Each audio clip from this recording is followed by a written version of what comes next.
Welcome to Suman TV. ఈరోజు మనం Indian బ్యాంక్లో పనిచేసిన వెల్త్ మేనేజ్మెంట్ సర్వీసెస్లో పనిచేసిన రాంబాబు గారితో ఉన్నాం. నమస్తే సార్. నమస్తే.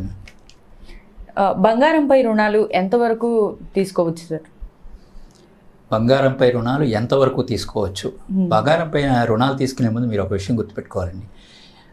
గవర్నమెంట్ బ్యాంక్స్ అంటే పబ్లిక్ సెక్టర్ బ్యాంక్స్ బంగారం మీద రుణాలు ఇస్తున్నప్పటికీ ఒక స్పెసిఫిక్ పర్పస్ ఉండాలి. మీరు ఏ పర్పస్ కోసం అయితే రుణం తీసుకుంటున్నారో బ్యాంక్ వాళ్ళకి తెలియాలి. ఉదాహరణకి వ్యవసాయానికి, వ్యాపారానికి, వ్యక్తిగత అవసరాలకి బ్యాంకులు రుణాలు ఇస్తాయి. మీ యొక్క అవసరం ఏంటి అని తెలుసుకుని గ్రాముకి ఇంత అని చెప్పి ఆల్రెడీ నిర్ణయించబడి ఉంటుంది.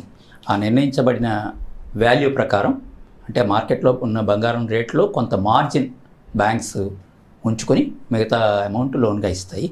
₹1,00,000 దాకా మామూలు సాధారణమైన ప్రజానీకం ఎవరైనా తీసుకోవచ్చు. మీరు ఇచ్చే బంగారం యొక్క విలువను బట్టి మీకు ఇచ్చే లోన్ ఉంటుంది. రుణం యొక్క ఇంట్రెస్ట్ రేట్ కూడా అంటే మీకు ఇచ్చే లోన్ మీద ఉండే ఇంట్రెస్ట్ రేట్ కూడా అమౌంట్ని బట్టి మారుతూ ఉంటుంది. ₹1,00,000 ఆ పైన దాటితే మాత్రం కొంచెం ఎక్కువ వడ్డీ ఛార్జ్ చేస్తూ ఉంటారు.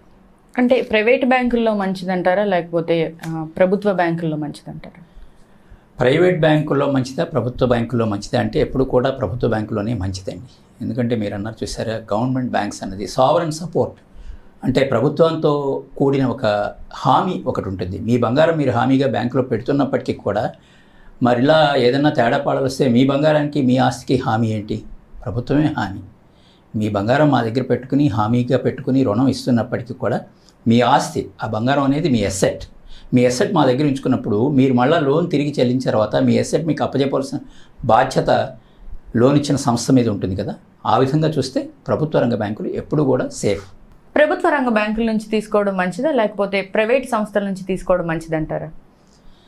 ప్రభుత్వ రంగ బ్యాంకుల నుంచి తీసుకోవడంలో ఉన్న సౌకర్యం ఏమిటి అంటే మీకు అవసరానికి సరిపడా అంటే మీకు ₹1,00,000 కావాలనుకోండి, ఒక వ్యాపారానికో ఒక వ్యవసాయానికో పెట్టుబడిగా వాళ్ళు దాన్ని మదింపు చేసి అంటే అసెస్ చేసి మీ అవసరాన్ని సరిగా అంచనా వేసి లోన్ ఇవ్వడం జరుగుతుంది. అదే ప్రైవేట్ సంస్థల నుంచి తీసుకునేటప్పుడు వాళ్ళకి వడ్డీ మాత్రమే లెక్క. కాబట్టి వాళ్ళు పర్ గ్రామ్ అంటే 1 గ్రామ్ బంగారానికి ఉదాహరణకి ఒక 3,200, 3,300 ప్రభుత్వ రంగ బ్యాంక్ ఇస్తే 3,600, 3,800 దాకా ప్రైవేట్ సంస్థలు ఇస్తాయి. దీనికి కారణం ఏంటంటే ప్రైవేట్ సంస్థలకి వడ్డీనే ఎక్కువ ముఖ్యమని చెప్పాను కదా. దానివల్ల వాళ్ళు ఎక్కువ మార్జిన్ చూసుకోకుండా ఎక్కువ వడ్డీకి ఇస్తారు కాబట్టి, అంటే ఎక్కువ రేట్ ఆఫ్ ఇంట్రెస్ట్ ఛార్జ్ చేస్తారు కాబట్టి ఎక్కువ రుణం ఇస్తే వాళ్ళకి ఎక్కువ లాభం వస్తుంది కాబట్టి వాళ్ళు ఎక్కువ ఇస్తాయి. అదే ప్రభుత్వ రంగ బ్యాంకుల విషయానికి వచ్చేసరికి ప్రజా సంక్షేమం ధ్యేయంగా ప్రజలకి కొంత లాభం చేకూరే విధంగా, ఇబ్బంది కలగకుండా ఉండే విధంగా ఇవ్వవలసిన rules, regulations, guidelines reserve bank of India రూపొందించిన విధి విధానాలు, నిబంధనలను బట్టి ప్రభుత్వ రంగ బ్యాంకులు పనిచేస్తూ ఉంటాయి. కాబట్టి వ్యవసాయ రంగానికి కానీ, వ్యాపార రంగానికి, ఇతర చిన్న తరహా వ్యాపారస్తులకు కానీ ఒక వడ్డీ భారం అనేది వాళ్ళు ఫీల్ అవ్వకుండా ఉండేలాగా వీళ్ళు కొంచెం ఒక ₹100 గ్రాముకి ₹200 తక్కువైనప్పటికీ కూడా వడ్డీ విషయానికి వచ్చేసరికి 20 పైసలు 15 పైసలు తేడా ఉంటుంది. దానివల్ల వాళ్ళు సులభంగా చెల్లించగలుగుతారు. వడ్డీ భారం ఎక్కువైతే ఏమవుతుంటే వాళ్ళ అమౌంట్ తీసుకొచ్చి వాళ్ళ వ్యాపారంలో పెడతారు, లోన్ తీసుకొచ్చిన అమౌంట్ అక్కడ సరైన మార్జిన్ లేకపోతే వడ్డీ భారం పెరిగిపోతే కట్టడం కష్టమైపోతుంది కదా. ఆ విధమైన ఆలోచన ప్రైవేట్ సంస్థలకి ఉండదు. వాళ్ళ వ్యాపారం, వాళ్ళ లాభం మాత్రమే వాళ్ళకి ముఖ్యం కాబట్టి వాళ్ళ చేస్తాయి. ప్రభుత్వ రంగ బ్యాంకులు ఆ విధంగా చేయవు. సామాన్యులకు ఏది బెటర్ అంటారు సార్? సామాన్యుల కంటే 2 రకాలు ఉంటాయమ్మా. నేను ఇందాకే చెప్పాను, వ్యవసాయము, వ్యాపారము, చిన్న తరహా బిజినెస్ నడుపుకునే వాళ్ళు వీళ్ళంటారు కూడా. అవసరం అనేది మనిషిని అప్పుకి పరుగు తీస్తుంది.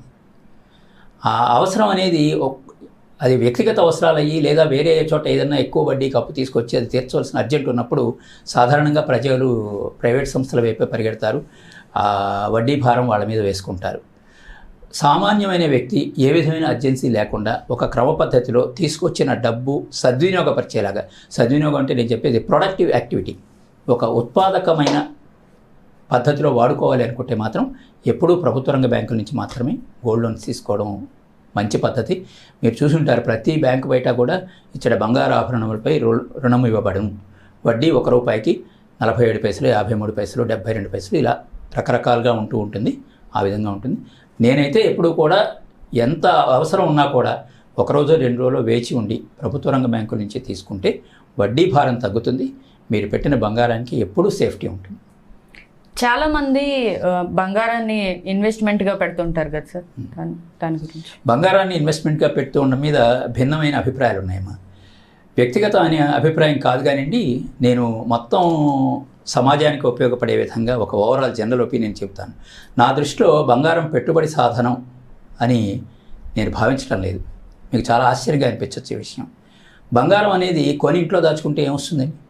అంటే పెరుగుతుంది కదా, ఒక ఎసెట్ వాల్యూ ఉంటుంది, ఎసెట్ అప్రిసియేషన్ ఉంటుంది అనే మాట అనొచ్చు. నేను చిన్న ఉదాహరణ చెప్తా. ఈ మధ్య ప్రభుత్వం గోల్డ్ బాండ్స్ అని చెప్పి తీసుకొచ్చింది, పేపర్ గోల్డ్.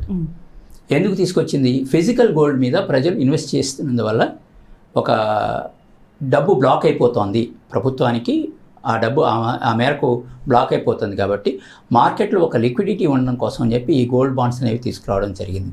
ఒకవేళ బంగారాన్ని నిజంగా మీరు పెట్టుబడిగానే పెట్టదలుచుకుంటే ఫిజికల్గా బంగారం కొనడం అనేది అసలు పెట్టుబడి సాధనమే కాదు. పెట్టుబడి సాధనంగా బంగారాన్ని మార్చుకోవడానికి వివిధ రకాలైన ఇన్స్ట్రుమెంట్స్ ఉన్నాయి. ఒకటి gold ETFs, exchange traded funds అంటారు.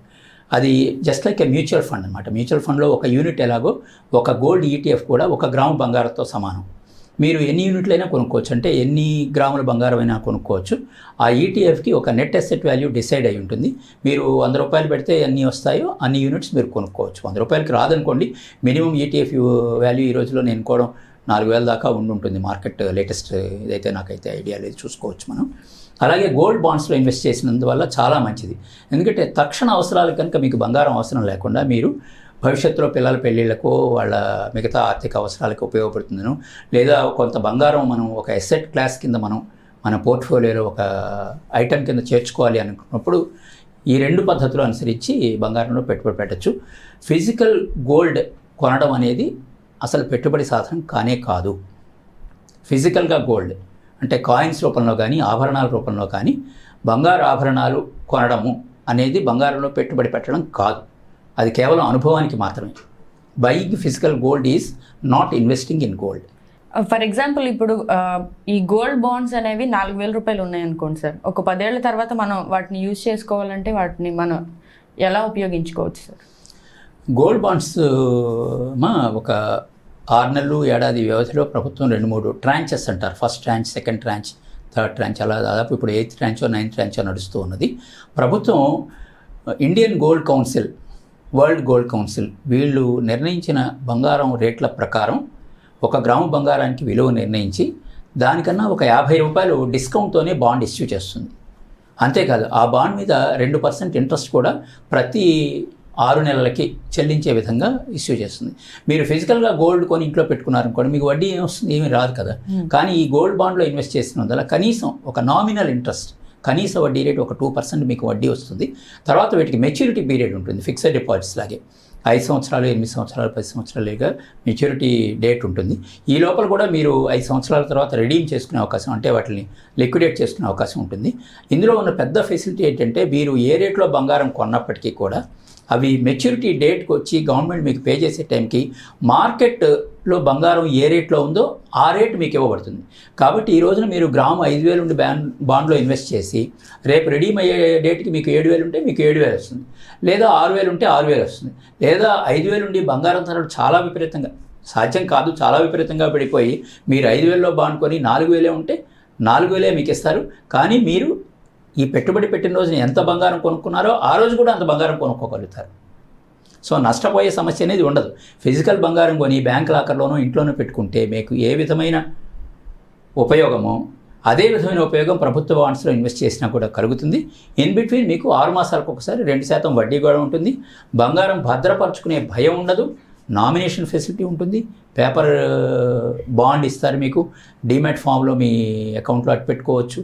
ఎన్నో లాభాలు ఉన్నాయి. ఫిజికల్ గోల్డ్ కొనడంలో ఉన్న రిస్క్లు అన్నీ కూడా తీసివేసి పేపర్ గోల్డ్ క్రియేట్ చేయడం జరిగింది. ఈ ఫిజికల్ గోల్డ్స్లో అయితే కనుక మనకి మజూరీ, తరుగు ఇవన్నీ ఉంటాయి. ఆభరణాల విషయంలో మేకింగ్ ఛార్జెస్ ఉంటాయి.